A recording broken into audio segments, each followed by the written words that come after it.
All right, here we're determining the length of the support wires connected to the tower.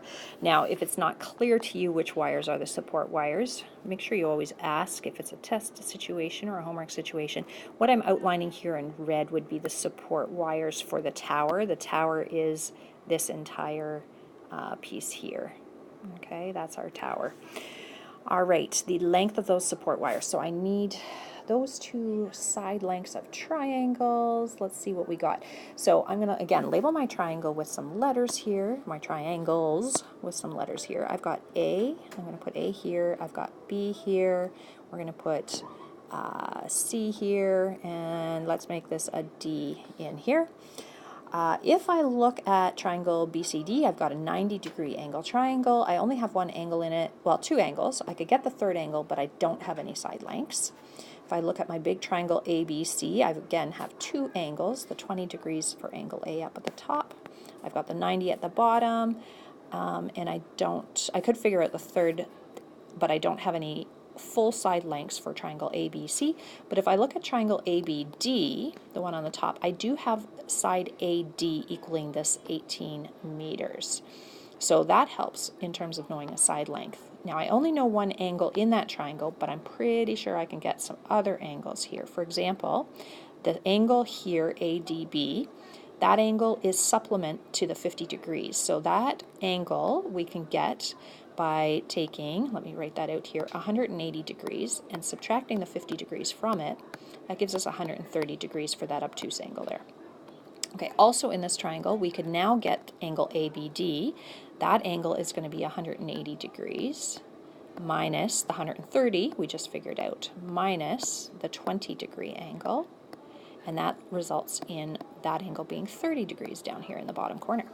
All right, so if I use triangle ABD, so in triangle ABD, so we're talking about the triangle we're working with, so everybody's clear. In triangle ABD, I can use a sine law, and the sine law I could use to help us get side D. So the side, and that would be the length of the one wire that we need. So D over the sine of 130 degrees, because that's the angle across from side D, would equal, and then we've got side B, which is the 18 that we know, across from the angle B, which is 30 degrees for that particular triangle. If I multiply both sides by the sine of 30 degrees, we're going to get that D is about 27.58 meters there. All right. Now, how does that help us? Well, I think we can still use that triangle and now solve for the bottom red wire here. So still in this triangle, I'm going to call that little A over the sine of 20 degrees. So that's this side here that I'm finding, side BD. Side A, not to be confused with the number 9. So I'm just going to rewrite that. There, side A. Divided by the sine of 20 degrees. Again, I'm going to use the equals 18 divided by the sine of 30 degrees. And I don't have to worry about any ambiguous case with this because we've got more than one given angle. We only get ambiguous case potentially if we have more than one, only one given angle and two sides. And then we've got all those cases with that. So our total length of wires, if I added those two wire lengths together, we get 39.9 meters.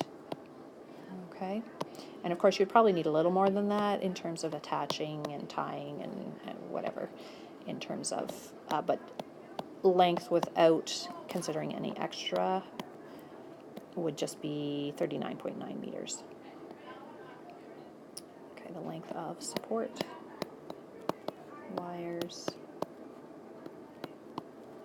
is about, I got 39.9